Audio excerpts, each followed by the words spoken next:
This is the intersection of Zwycięzców and ulica Zwycięzców, which yesterday the president of Warsaw, the mayor I should say really in English, Hanna Gronkiewicz-Waltz, said was one of the critical areas in defence against the water seeping through. Today is Saturday the 22nd of May 2010, and I think this is a Zwycięzców. It's a dike effectively, it's a rather high one. It's got the road on it, but the ground down there, that's Saska Kemper, which is in fact considerably lower than where we are now. And indeed, this dike is the only sort of defence now against the Vistula River sort of seeping in. And behind me we've got a sports club, and there's a swimming pool here. Now often the swimming pool is empty. As can be seen today, it's full, and the water has broken through this far. And to give an indication of the strength, there we have this cabin which is somehow floated over,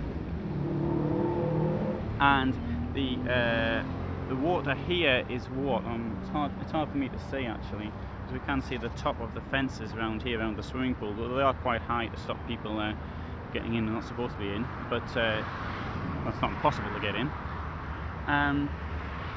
Now the river has hit its high point. Apparently it was due to hit its high point yesterday at 1700, and it's due to stay until tomorrow to around midday or thereabouts, provided of course that there is not more water. And also it's a lovely sunny day now, as we've seen, really warm, and that is in fact when you're at the biggest risk, because that's the air can obviously hold more water vapour.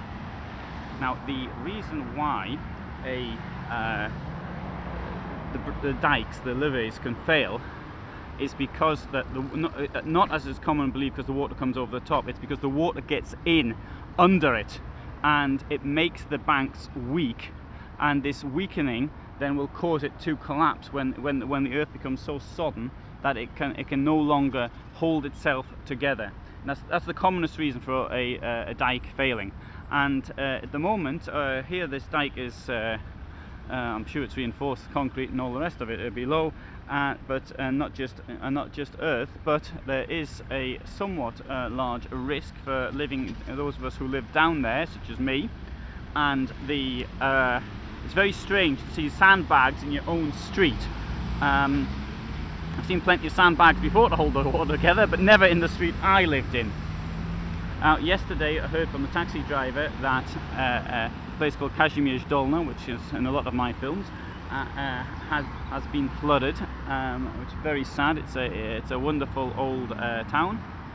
I'm sure the damage will be repaired, but the dikes there are pretty high.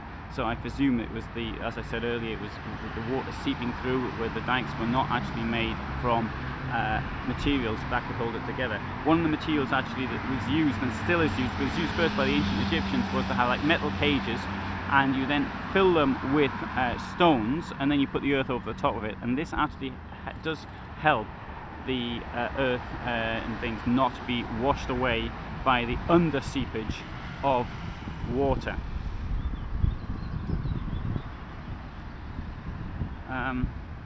It's very sad to see this, of course, but not so sad as it'll be for people in many other towns. There's a place in southern Poland, near Kraków, or near Skawina, where I often go, Lance Korona, which I read was terribly destroyed.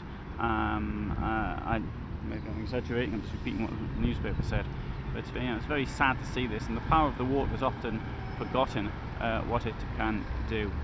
The Vistula is not a deep river, it's not a controlled river, it's not as deep, for example, it's not as fast moving as the Rhine, for example, although it is very, very wide. It's very attractive, lots of sandy beaches all the way down it, very large floodplains, but the floodplains don't always hold it. The last time I saw something bad was in the summer of 2004, I think it was August 2004, and I saw land which was then being offered by a real estate company called Colliers. They were offering this for sale at the same time as it was flooded. I mean, I don't think anybody's going to want to build flats on that. We can see here the tree line. Well, obviously the river is normally beyond the tree line, but it's not much further beyond the tree line. So I think now I'm going to go to another strategic point and see what's happening there.